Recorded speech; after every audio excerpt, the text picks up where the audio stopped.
Olá a todos. Hoje então vamos ver um vídeo sobre modelos mistos de medidas repetidas. Então vamos colocar aqui o nosso PDF da aula. Vocês têm acesso ao PDF no site do e-learning da disciplina. E portanto, como tinha dito, hoje vamos então falar sobre modelos mistos, principalmente associados ao desenho de medidas repetidas. Qualquer conjunto de dados entre sujeitos são medidos repetidamente ao longo do tempo, são considerados variáveis de medidas repetidas. E o exemplo clássico são os estudos longitudinais, onde os participantes são medidos nos autocampos principais durante as visitas desse estudo. E o tipo de análise de medidas repetidas terá que levar em consideração várias situações, como por exemplo se o número de intervalos, qual é o número de intervalos, se os intervalos são fixos, se os intervalos são espaçados de uma forma constante ou não. Quais são as razões para a utilização de modelos de medidas repetidas? Verificar se o tratamento é efetivo durante o tratamento, verificar se o tratamento é efetivo no fim do tratamento, geralmente designado por um período de follow-up, e monitorizar aspectos relacionados com a segurança durante um determinado período de tratamento, vulgarmente designado então por safety. As razões de utilização de modelos de medidas repetidas será então para verificar, por exemplo, aplicações para verificar o tempo que uma dose demora a fazer efeito, através das medições da concentração plasmática ou da resposta fisiológica em intervalos fixos durante 24 horas, por exemplo. Também podemos ter observações repetidas associadas a equipamentos, desde monitores de pressão sanguínea, que costumam medir de 10 em 10 segundos. E também, então, podemos então definir que os objetivos testar se a média dos efeitos é idêntica ao longo do ensaio clínico, avaliar se o efeito do tratamento em cada ponto temporal e testar se existe interação entre o tratamento e o tempo, avaliar algumas características do perfil de respostas, como a área debaixo da curva, valores máximos e mínimos, o tempo que leva a produzir 50% do efeito, identificar padrões de covariância em medidas repetidas e determinar o melhor modelo que ajusta os dados. Portanto, com modelos mistos, como nós vimos no vídeo anterior, quer dizer então que existem fatores que são de efeitos fixos, fatores que têm efeitos aleatórios, e portanto, quando existem fatores fixos, as análises consistem então em verificar a resposta da média ao longo do tempo. Podemos fazer análises separadas para cada momento temporal. Esta situação não é ótima porque ao avaliar um determinado momento específico não leva em consideração o que aconteceu para trás nem o que aconteceu para a frente, portanto perde-se a ideia da correlação. Podemos fazer análise sobre as características da resposta e podemos fazer uma inclusão da influência dos pacientes como um bloco de efeitos fixos. Portanto, muitas vezes a gente faz isto para ter um modelo basal, para ter um primeiro modelo em que todos os efeitos são considerados fixos. Quando nós temos efeitos aleatórios, quais são as vantagens? Portanto, o mesmo modelo pode ser utilizado para estimar o efeito do tratamento global e estimar o efeito do tratamento de cada um dos pontos temporais. A presença de dados em falta não causa problemas, desde que sejam categorizados como dados em falta missing at random, que nós vimos também num vídeo anterior. Numa situação de efeitos fixos, uma observação em falta de um sujeito pode levar à exclusão de todas as observações realizadas nesse sujeito, havendo então uma perda de informação grande. Em modelos mistos, teoricamente, ou em princípio, só aquela observação é que não irá contar para o resultado final e, portanto, todas as observações do indivíduo serão tidas em consideração.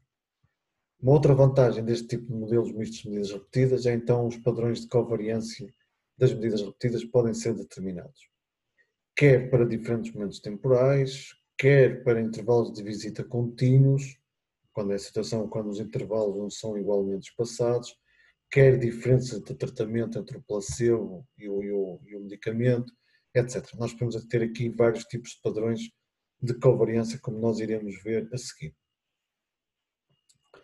O modelo misto mais simples consiste em considerar os participantes do estudo como um bloco de efeitos aleatórios. Portanto, os participantes serão considerados um fator aleatório, de outra maneira, quer dizer que a nossa amostra foi recolhida de uma forma aleatória. No entanto, a correlação das observações do mesmo participante, como nós sabemos, não tendem a ser constantes e a correlação entre os diferentes tratamentos, entre os indivíduos que estão no placebo, por exemplo, os indivíduos que estão no medicamento A, o padrão de correlação também não tende muitas vezes a ser idêntico. E, portanto, os modelos mistos resolvem esta situação, levando então em consideração o padrão de covariância para cada uma destas situações. Uma alternativa aos modelos mistos baseados no padrão de covariância são os modelos de coeficientes aleatórios. São muito, portanto, em inglês tem o nome Random Coefficients Models, que são muito utilizados na prática porque, de certa maneira, não são tão complexos como os modelos baseados no padrão de covariância. Também podemos utilizar modelos de medidas repetidas que muitas vezes são um caso particular de desenhos split plot, em que nós temos um fator de amostras independentes de difícil manipulação e temos um fator de medidas repetidas, que principalmente geralmente é o tempo, que é de mais fácil manipulação. Podemos então dividir os modelos mistos de medidas repetidas, podemos então dividir em dois grandes casos: modelos de padrão de covariância, onde podemos explorar diferentes estruturas de correlação na matriz da matriz de covariância R. Exemplos deste tipo de estruturas que estão implementadas no R é desde a simétrica, que nós designamos em inglês por compound symmetry, a autorregressiva de primeira ordem, a geral, que geralmente refere-se em inglês, que é one structure, já vamos ver qual é a sua definição.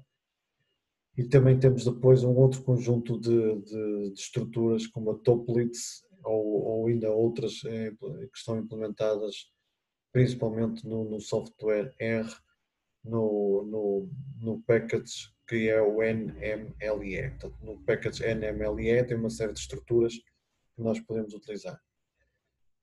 Em alternativa, podemos utilizar modelos de coeficientes aleatórios, onde, de certa maneira, o utilizador não precisa de se preocupar tanto com o padrão que está implícito nos dados.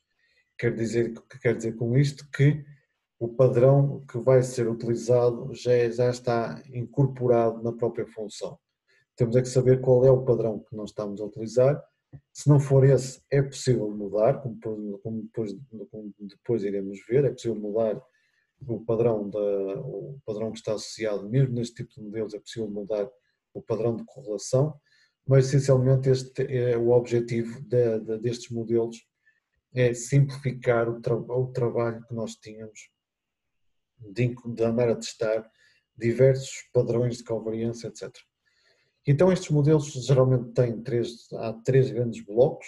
Um é só para determinar que a constante, portanto, esta técnica é baseada em modelos de regressão linear e, portanto, um primeiro modelo é simplesmente permitir que o valor da ordenada na origem seja aleatório, isto é, cada sujeito tem um ponto de partida diferente. Podemos também ter modelos com declive, portanto o declive é a única coisa que varia, o ponto de partida é o mesmo, mas o declive varia consoante o paciente, ou então o modelo mais interessante é variar a ordenada na origem e simultaneamente variar o declive para cada um dos pacientes. Portanto, nós estamos a ajustar o modelo de regressão linear a cada um dos pacientes. Cada um dos pacientes é responsável por um modelo de regressão linear. Portanto, os modelos de padrão de covariância vão ser definidos através da matriz de covariância dos resíduos R. Portanto, se forem ver na aula passada, os modelos mistos eram construídos à custa de uma matriz G e de uma matriz R. Aqui o trabalho vai ser essencialmente o padrão de covariância nos resíduos R. Portanto, esta matriz vai ser constituída por blocos e cada bloco irá representar uma submatriz associada essencialmente ao número de observações de cada participante. Como eu tinha dito, cada participante vai ter um modelo próprio e, portanto, esta submatriz vai ser responsável por criar esse modelo para cada um desses participantes. Este R, então, é a nossa matriz total, este R1, R2, Rn, que então, são então as submatrizes associadas ao paciente 1, paciente 2, paciente N. O valor zero da fora da diagonal significa que a correlação entre os participantes é nula, ou seja, os participantes são independentes entre si, portanto não há correlação entre os participantes. O que faz sentido, tendo em conta que a nossa amostra é aleatória, faz sentido que os participantes não tenham qualquer relação de dependência entre si. Como eu tinha dito, podemos ter estruturas correlacionais simétricas, autorregressivas, gerais, Toeplitz e agora e também no R, como tinha dito, nesse package NMLE, há outras estruturas que podem ser utilizadas, principalmente através do cálculo de distâncias portanto, há aí uma série toda uma teoria desenvolvida à volta disto. Portanto, nós vamos começar com o caso homogéneo. Portanto, o caso homogéneo significa que vai ser a mesma estrutura correlacional, é sempre a mesma estrutura correlacional nos diferentes momentos temporais. Portanto, será sempre a mesma estrutura de correlação. Quer dizer, como estava a dizer, a variância é considerada constante nas 4 observações e, portanto, o modelo mais simples é o não correlacionado, que de certa maneira estabelece o modelo base ou de certa maneira, o pior caso possível, portanto, quando não há correlação entre as diversas observações do indivíduo. O que é uma situação que na prática não acontece, porque tendencialmente as observações do momento 1 estão correlacionadas com o momento 2, estão correlacionadas com o momento 3, estão correlacionadas com o momento 4. Aquilo que eu estou a calcular agora neste primeiro modelo é dizer que não há essa estrutura. Portanto, a medição feita no momento 1 é independente da 2, é independente da 3, é independente da 4. Quando quer isto dizer então que se eu tiver 4 medições, ou 4 observações, 4 medidas temporais, eu vou ter a mesma variância em todas as unidades temporais e uso valor zero fora desta diagonal para dizer então que a correlação entre duas observações consecutivas é nula. Quero chamar a atenção que eu estou aqui a utilizar um RI, e este RI quer dizer então que o I vai de 1 até N sujeitos. E portanto a seguir podemos ter um padrão autorregressivo de primeira ordem, ou podemos ter um padrão simétrico, um compound symmetry, são os modelos mais simples a seguir a este. O modelo autorregressivo é um modelo muito usual que aparece na literatura, que vai dizendo então que, à medida que as observações se vão espaçando no tempo, o valor da correlação ρ vai diminuindo ao longo do tempo. Não se esqueçam que este valor de correlação só tem valores entre menos 1 e 1, e à medida que se vai exponenciando, o valor vai tendendo para zero. O que faz algum sentido, porque aqui quer dizer então que o valor, a correlação com a observação 4 é mais pequena que, por exemplo, com a correlação com a observação número 2.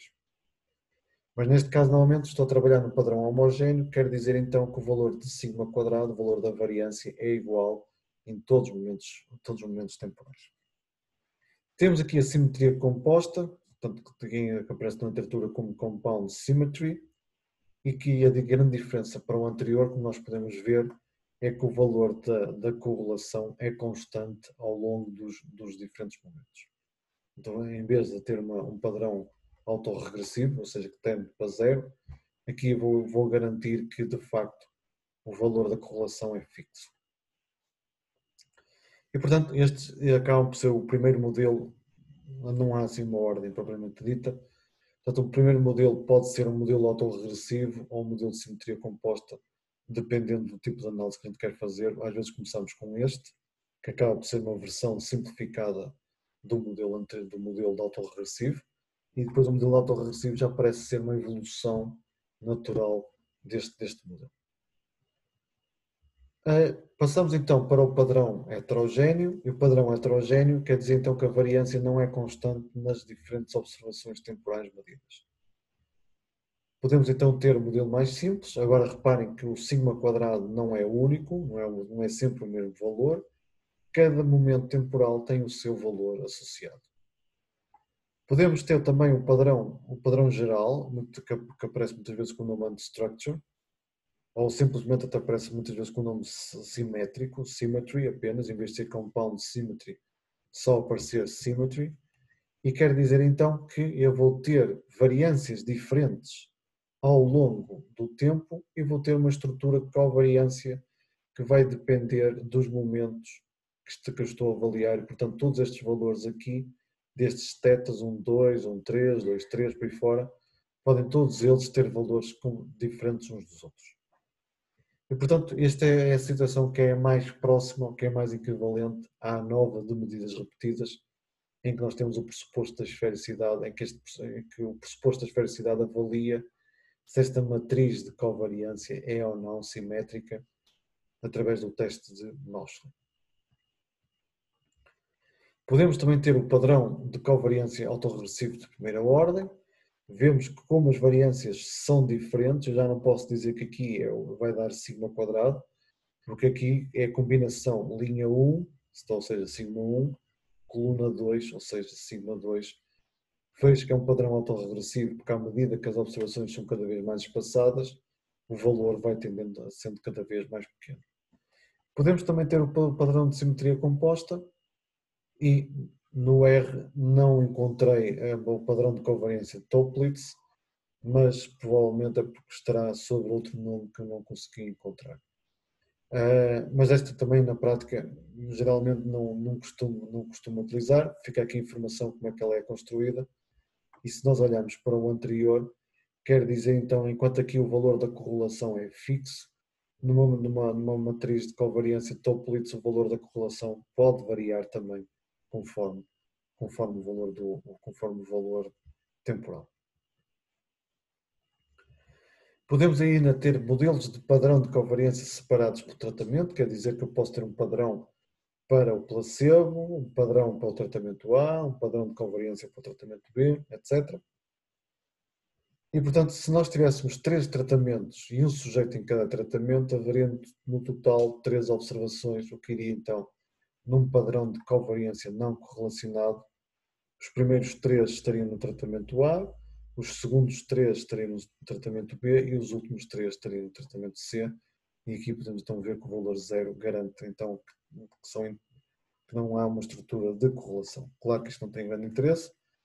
E passamos então para um padrão de covariância geral, ou seja, para uma situação unstructured, onde então os parâmetros θ e sigmas quadrados podem variar ao longo do tempo no tratamento A, no tratamento B e no tratamento C. Ou seja, estes blocos de matrizes podem ser completamente diferentes uns dos outros. Há outros padrões de covariância que estão implementados também no R. Um padrão de covariância banded quer dizer que se o valor da correlação for muito pequenino, nós podemos pôr um limite e dizer abaixo deste valor considero o valor 0. Aparentemente parece que estamos a perder informação, e de facto estamos a perder alguma informação, mas não estamos a perder muita informação. Porquê? Porque nós estamos a ganhar que, de certa maneira, temos menos parâmetros a estimar neste modelo e, de certa maneira, leva a uma redução do número de parâmetros que existe no modelo, e nós sabemos que quanto menor for o número de parâmetros, melhor acaba por ser o modelo, porque não corre riscos de não conseguir encontrar estimativas, ou as estimativas que forem encontradas forem más, etc. Quando se compara dois modelos com resultados semelhantes, geralmente na literatura o que é dito é escolhe-se o modelo com o número de parâmetros mais pequeno. Temos também um padrão de covariância para variáveis quantitativas contínuas, e contínuas estão entre parênteses, porque quer dizer então que os intervalos não são igualmente espaçados, e portanto nós sabemos que um período de 2 semanas pode ter uma variação entre 12 a 16 dias. Portanto, se em vez de trabalharmos em semanas, trabalharmos em dias, nós poderíamos ter um modelo de covariância específico tomando em consideração a distância entre estes dois pontos consecutivos. Portanto, este D que está aqui é a distância temporal entre as observações, que pode ser ajustado a cada um. Portanto, cada um podia ter um valor completamente diferente. Então, com o valor completamente ajustado, quer dizer. Este R que está aqui, então vai representar a covariância das observações, então podemos ajustar isto a cada participante, podemos ter então um padrão diferente, tendo em consideração o tempo que foi medido. Tipicamente, estes modelos decrescem exponencial, quer dizer que quanto mais for espaçado o intervalo de tempo, menor será a correlação entre estes dois valores. Para a comparação de modelos, podemos utilizar os métodos arcaic, o Bayesian e o Schwartz. O Schwartz, nós não vamos ver os resultados dele, mas de certa maneira queria chamar a atenção que este Schwartz entra com um critério em que este P é o número de parâmetros dos fatores de efeitos fixos. Portanto, enquanto os outros essencialmente entra com o número total de parâmetros e com a dimensão da amostra, este Schwartz Information Criterion entra então com o número de parâmetros que estão associados ao modelo de efeitos fixos.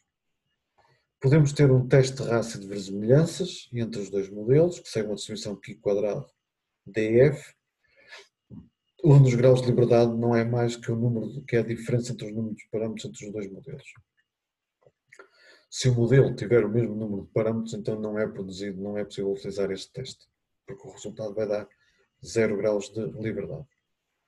Então aqui a estratégia pode não ser uma estratégia muito fixa, porque nós podemos estar aqui algum tempo à procura do padrão ideal, e aqui nós podemos ter então padrões homogéneos, padrões heterogéneos, padrões com diferentes grupos de tratamento, depois podemos ter padrões de tempo contínuo ou padrões banded, que são aqueles que quando a gente expressa alguns valores de correlação, e portanto isto é bastante time consuming fazer uma análise deste género.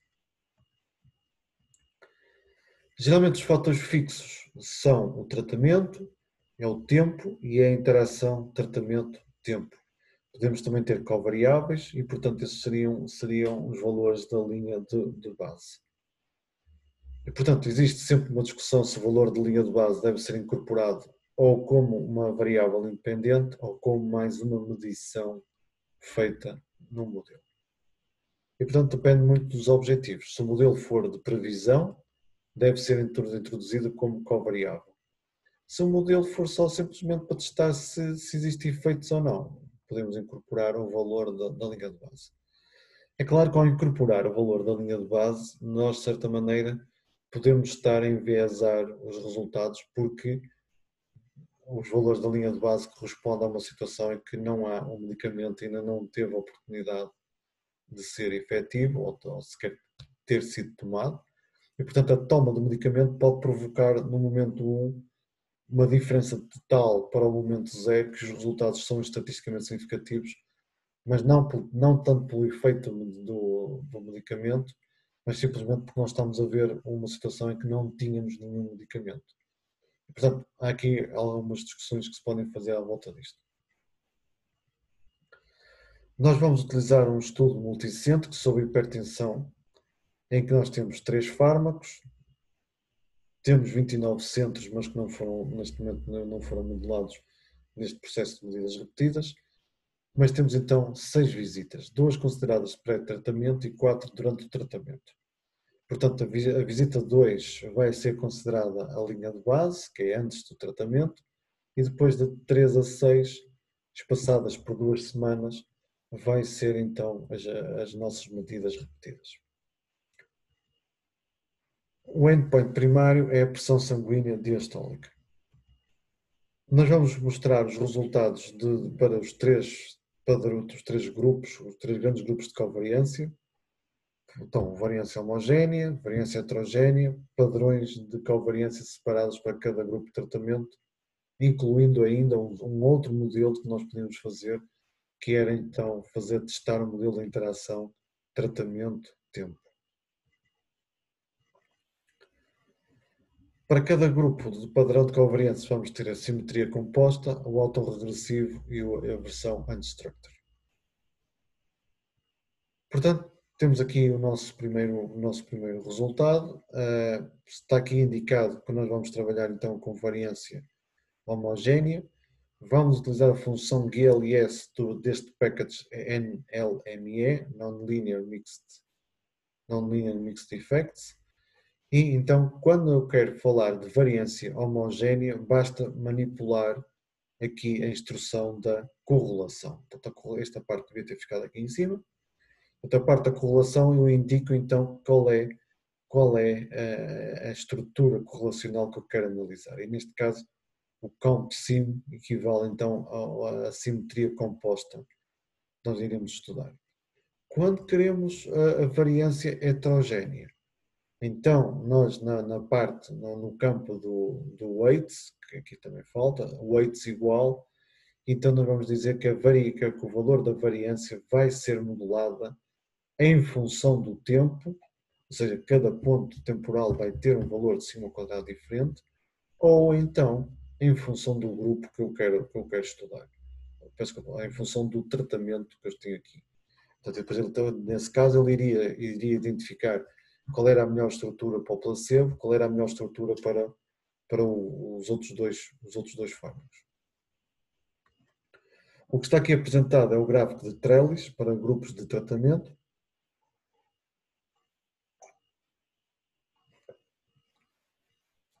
Porque como nós tínhamos cerca de 288 pacientes, não dava para fazer um gráfico para cada um dos pacientes. Dá, mas não parecia ser muito interessante para fazer isso aqui agora. Então começamos aqui com um modelo de não correlacionado e, portanto, utilizo já a função GLS, mas não defino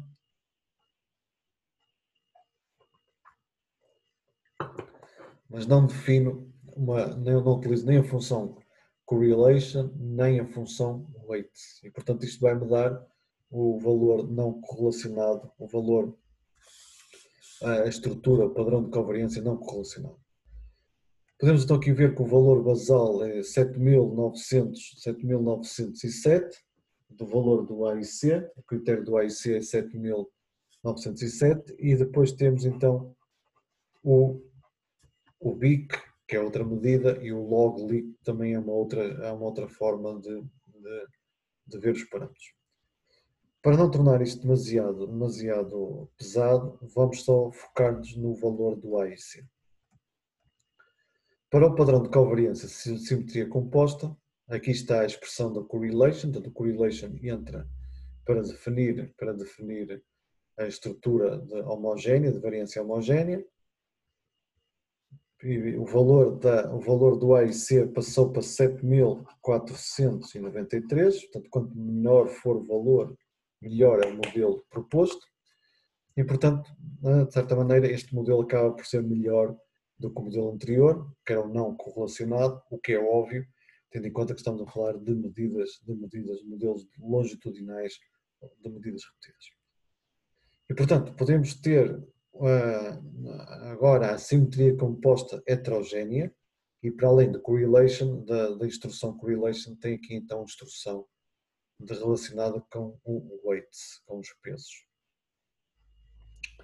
E, portanto, aqui os pesos podia então definir à custa da visita. A visita é a minha variável de temporal, a visita que tem a variável temporal, e vemos que o valor passou de 7.493 para 7.495.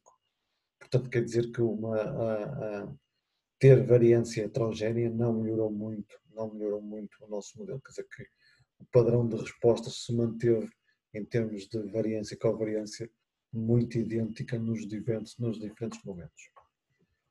Podemos também fazer isto para o modelo de autorregressivo de primeira ordem, portanto, na situação homogénea.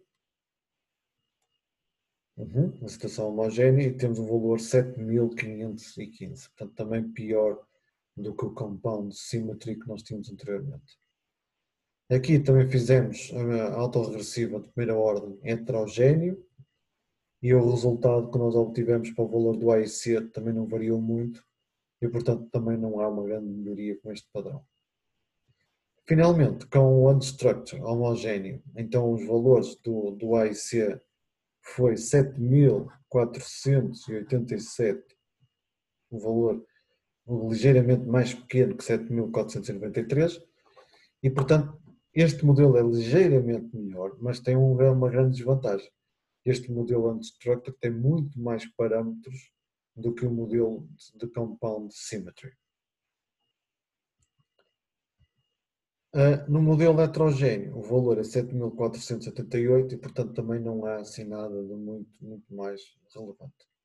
Chama a atenção que, do ponto de vista da utilização desta rotina da GLS, e não só da rotina do package NMLE, se nós queremos ter uma estrutura geral, ou unstructured, no form eu tenho que colocar aqui as numeric visit para ele produzir-me então os resultados corretos para este padrão. Portanto, não posso deixar só ficar aqui o valor 1, tenho que introduzir esta expressão toda, que é para ele, de certa maneira, acertar na forma de construir esta matriz de covariância. A explicação é um bocado técnica, mas é simples, no sentido que se vocês deixassem ficar aqui o valor 1, no caso de haver missing data, ele iria assumir que os valores em falta eram sempre colocados na última posição, mesmo que o valor que estivesse em falta tivesse sido na visita número 2. E, portanto, ao fazer desta forma aqui, garantimos que se o valor em falta vai ser colocado na posição correta onde devia estar. Continuando, no modelo para cada grupo de tratamento, considerando uma situação de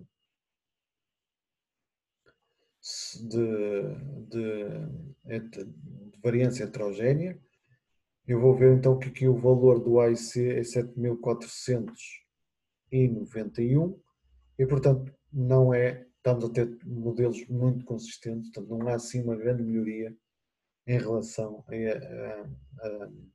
estes resultados. Claro que aqui o objetivo é completamente diferente do anterior. Okay? O objetivo aqui é ter padrões de correlação para os diferentes tipos de tratamento, e nós tínhamos 3 tratamentos. A segunda parte deste vídeo tem a ver então dedicado aos modelos de coeficientes aleatórios, faltando um S. Portanto, estes modelos são muito úteis quando queremos manipular variáveis de medidas repetidas, como já sabemos, e, portanto, a aplicação destes modelos também pode ser utilizada na análise de segurança em ensaios clínicos. É importante não só estabelecer o efeito do novo fármaco, como é conhecido, mas também avaliar se o novo fármaco é seguro para um conjunto de variáveis bioquímicas e sanguíneas. Portanto, nós temos, tipicamente, o modelo é dividido em 2 partes. Temos a parte dos efeitos fixos e temos a parte dos efeitos aleatórios. A parte dos efeitos aleatórios, contrariamente aos modelos anteriores, geralmente é constituído pelo participante, que é considerado o intercept, e também podemos adicionar ou não a interação participante-tempo, que representa então os declives. Não esquecer que estes modelos de random coefficients, cada paciente vai ter um modelo de regressão linear e nós ainda podemos pensar que o modelo de regressão linear será abrangente nos 4 momentos do tempo, ou então nós podemos ainda detalhar que o modelo de regressão vai ser diferente consoante o intervalo que eu esteja a ver. E, portanto, que existem algumas variantes deste modelo base, que vamos ver então de seguida. Portanto, tipicamente podemos falar de 3 modelos, geralmente até só se fala de 2, são os 2 primeiros, mas eu, de certa maneira, encontrei uma referência interessante para o modelo número 3 e adicionei aqui ao modelo. Mas, tipicamente, os 2 primeiros modelos são os mais usuais de longe na prática. O primeiro modelo é só estimar o intercept para cada sujeito. Portanto, é só, de certa maneira, estou a aproximar os resultados como se fossem escadinha. Portanto, cada sujeito tem um valor, tem uma linha constante e, portanto, eu tenho um conjunto de linhas paralelas umas às outras e elas vão variando no tempo ou não, consoante eu queira ser homogéneo ou heterogéneo. Se nada for dito, ou se nada for alterado nesta função, este modelo equivale à situação de simetria composta, com variância homogénea, portanto, compound symmetry. No entanto, como nós vamos ver, é possível alterar este modelo para uma estrutura ARU. O modelo 2 acaba por ser ainda mais interessante porque, além do ponto de partida poder ser diferente para cada um dos participantes, o próprio declive pode mudar consoante os sujeitos. Portanto, não é só um valor constante, este valor pode então variar consoante também o sujeito. E esta estrutura que está aqui, se nada for dito, equivale ao modelo geral unstructure que nós vimos anteriormente com variância heterogénea. Ou seja, cada intervalo, cada valor entre dois intervalos consecutivos podem ser completamente diferentes dos próximos intervalos. Então pode dar situações de aumento no primeiro intervalo, diminuição no segundo intervalo, aumento no terceiro e aumento no quarto. Portanto, ele vai modelar todas estas retas de regressão linear para cada paciente. O modelo aleatório número 3 permite estimar um intercept para cada período de tempo diferente. Portanto, de certa maneira, em vez de ter uma variância homogénea aqui, podia ter uma variância heterogénea. E, portanto, isto, de certa maneira, não é bem a mesma situação do modelo 1, mas com intercepts diferentes ao longo do tempo. Fiquei com algumas dúvidas se existia uma equivalência direta entre os modelos de covariância apresentados e este modelo 3. Mas, normalmente chama a atenção que os dois primeiros modelos são aqueles que são as ferramentas muito utilizadas na análise de modelos longitudinais. Os efeitos fixos são sempre da forma amostras independentes, medidas repetidas e interação entre amostras independentes e medidas repetidas. Neste caso, o fator de amostras independentes é o tempo, o fator de medidas repetidas é o tempo e temos interação, tratamento, tempo. E, portanto, a função do R que nós vamos utilizar novamente a função LME, que, curiosamente, de certa maneira, consegue ter um comportamento mais simpático que a correspondente função de MER do package LME4. Portanto, aqui neste caso, a função LME, da minha experiência e dos resultados obtidos, parece-me ser um pouco, não diria melhor, que isso não é verdade, mas mais fácil de utilização. E, portanto, de certa maneira, vamos ver que não vai ser necessário utilizar os comandos correlation nem weight. Estes dois comandos vão ser substituídos pela instrução random. Só serão utilizados, correlations e weight só serão utilizados se nós quisermos mudar o padrão de covariância que esteja por default. Aqui no exemplo que nós estamos a estudar, nos efeitos fixos vai ser o tratamento, o valor da pressão sanguínea na linha de base, os momentos temporais. E aqui, então, também vou colocar aqui o participante e nos efeitos aleatórios o participante e o participante de tempo.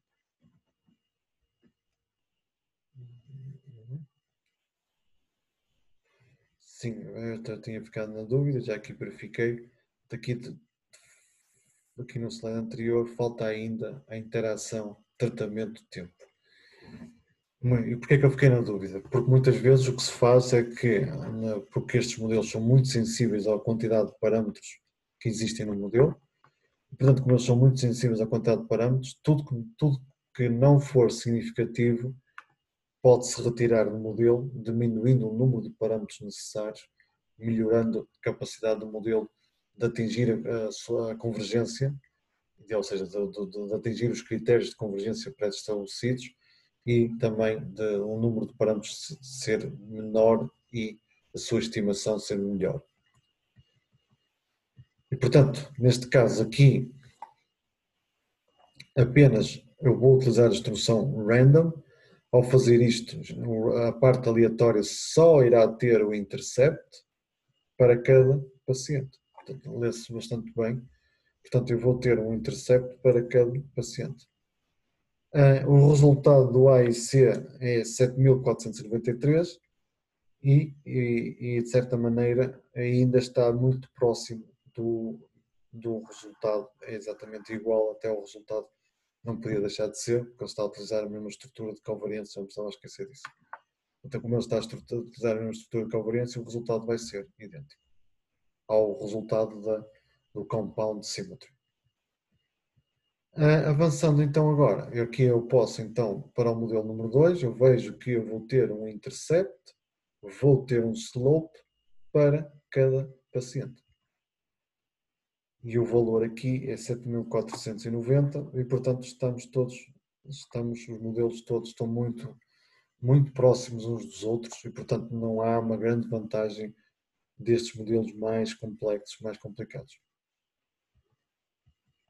No terceiro modelo, ainda não é o terceiro modelo, no modelo número 2, mas agora em vez de ser por visita, ser por tratamento, o valor do AIC é 7.482. Há uma ligeira melhoria, mas provavelmente estes resultados também esta diferença não seria significativa. Agora sim, o modelo 3, portanto, no modelo 3, utilizando isto, vejo que o valor do AIC é 7.826. Portanto, este modelo é claramente muito mais fraquinho que os outros dois. Como eu tinha dito, eu aqui estou-me a focar essencialmente na comparação de modelos. Depois havia agora uma segunda fase de estimar os valores dos modelos, de estimar as componentes aleatórias que existem em cada um destes modelos, e essa fase ficará então para o guião. Quando se utiliza a função Lemaire do package LME4, acho que não é Lemaire 4, acho que é só LME4. Do modelo 1, nós podemos fazer o modelo 1 equivalente àquele que nós vimos. Basta fazer isto que está aqui, basta colocar entre parênteses na formulação do modelo e dizer então que é um intercept para cada paciente, portanto o entre parênteses significa que é efeitos aleatórios. O modelo 2 é alterar a formulação anterior para mais visita para cada um dos pacientes e confesso que não estive a perder muito tempo a testar se conseguia ou não reproduzir o modelo 3 na função Lemaire. Como é conhecido da experiência, a função Lemaire muitas vezes não consegue convergir para a solução. De outra maneira, não consegue cumprir os critérios de convergência previamente estabelecidos. E, portanto, um dos avisos que aparece muitas vezes é este que está aqui, e então diz-nos que não conseguiu convergir para este critério de convergência. E, portanto, é uma situação que acontece. Quem procurar na literatura por isto vai verificar que é uma situação que acontece muito frequentemente neste tipo de modelos, eles não convergirem para a solução. Nesta página encontrei muitas pistas, algumas soluções para se obter a convergência. Se tivermos muitas variáveis quantitativas, então ele diz, uma das sugestões é estandardizar o valor das variáveis, ou seja, retirar a média ou, ainda um bocadinho mais extremo, retirar a média e dividir pelo desvio padrão. Utilizar outras distribuições, nos casos das funções Generalized Linear Mixed Model, como nós depois vamos ver no próximo vídeo. Alterar os pontos de partida da função Lemaire, porque o algoritmo ele sorteia valores aleatórios para o arranque e ao sortear esses valores aleatórios, alguns dos parâmetros aleatórios, podemos ter duas situações, levar a uma situação de simplesmente não convergência ou então levar a uma situação de convergência muito, muito lenta. E portanto podemos indicar ao algoritmo que comece com um conjunto determinado de pontos. E é muitas vezes isto que acontece, e então fazer isto, alterar os pontos de partida do algoritmo. Muitas vezes simplificar a complexidade do modelo ajuda, se nós estivermos a pensar em todas as interações de 3 níveis, de todas as interações de 2 níveis, então a probabilidade do método não convergir, para não cumprir os critérios de convergência aumenta. Então, muitas vezes o que a gente faz é, se não é significativo, nós podemos eliminar do modelo e reduzindo assim o modelo e tornando o modelo mais fácil de lidar do ponto de vista numérico. Podemos mudar também o algoritmo de otimização, o que está por default é o Melder-Mead, ou então este segundo também podemos alterar para este segundo método de algoritmo de otimização. Finalmente, podemos também aumentar o número de iterações. No caso da função LME é relativamente fácil, na função LUMER não é tão fácil como isso aumentar o número de iterações. Ou então, finalmente, em último recurso, utilizar métodos bayesianos e aumentar a dimensão da amostra também irá ajudar. Finalmente, vamos falar de um outro tipo de modelos que é muito usual de medidas repetidas, que são os modelos polinomiais. Como foi referido anteriormente, deve haver uma relação linear entre a variável de tempo e a variável dependente. Se essa relação não for linear, então deve-se começar por testar o modelo quadrático, de ordem 2, cúbico, de ordem 3, etc. E, portanto, o que se costuma fazer do ponto de vista prático é ir acrescentar um termo temporal em cada um dos efeitos. Portanto, no caso dos efeitos fixos, vou acrescentar um tempo ao quadrado. Num caso de efeitos aleatórios, vou juntar então também aqui uma situação neste caso já estava aqui a testar a interação e vou colocar então a interação ao quadrado.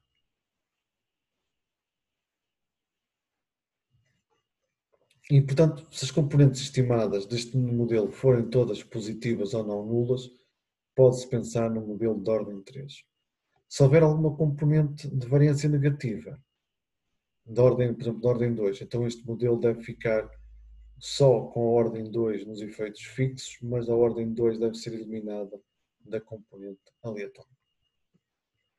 No caso de nós termos testado o modelo de ordem 3, nós teríamos um modelo desta forma aqui, e se a componente de ordem 3 fosse negativa, então iríamos ficar com a parte do tempo nos efeitos fixos e a parte só da ordem 2 na parte dos efeitos aleatórios. Chama a atenção que esta variável de tempo não pode ser um fator. Não pode estar declarada como fator, tem que ser declarada como um valor inteiro. De preferência, a começar no valor 1, portanto, a primeira observação corresponde ao valor 1, ao tempo 1, 2, 3, 4, assim sucessivamente. Há uma discussão se o valor da baseline, se for incluído, se o modelo deve começar em 0 ou se o valor da baseline deve começar já no valor 1. Não tenho uma resposta para isso, ainda não encontrei nada que fosse definitivo para um ou contra o outro. Não esquecer que deve-se retirar sempre as componentes negativas ou nulas das variâncias do modelo final, porque, como é óbvio, foi dito isso num vídeo anterior, se nós estamos a falar de variâncias, estas variâncias não podem ser negativas. Voltando aqui ao estudo multicêntrico, então nós vamos colocar aqui o valor da visita, portanto a visita 1 é o valor do modelo linear, a visita 2 é o valor do modelo quadrático, e portanto eu acrescentei em ambos os modelos para fazer isso. Reparem como agora as variáveis são quantitativas, funcionam como se fossem covariáveis, portanto é uma coisa que vocês não se podem esquecer, é uma coisa própria destes modelos polinomiais. E como as interações revelaram-se não significativas, não tem o bloco de interação aqui representado, eu optei por construir um modelo mais simples, que é a visita 1 mais visita 2 mais o fator de tratamento mais o valor da baseline. Sim senhor, estão aqui os resultados, vejo que o valor do AIC anda à volta dos 7.500 e, de certa maneira, um resultado que não está aqui indicado, eu tenho, apesar de ter as componentes todas positivas, as componentes das variâncias são todas positivas, e além disso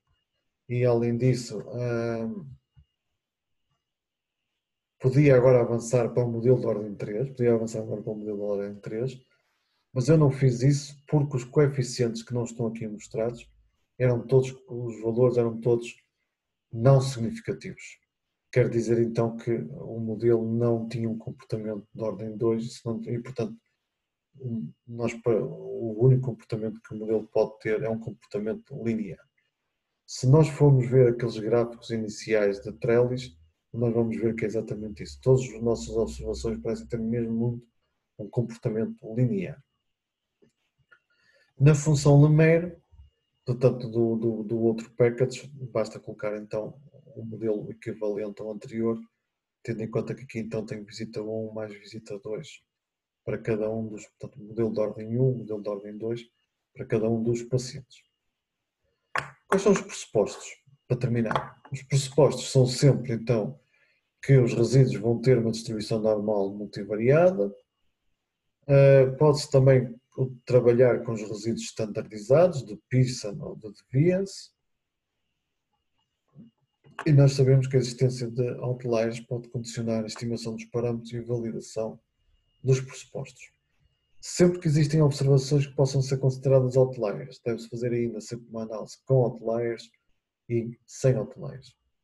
Eu aqui não vou mostrar nenhum dos resultados, mas os resultados que nós obtivemos neste modelo foram um pouco mistos. Isto é, não é bem claro que, que os resíduos tenham uma distribuição normal, apesar de eu só ter visto através do KK-plot, portanto eu estava a fazer não a multivariada, mas a univariada, de certa maneira, portanto é mais fraquinho.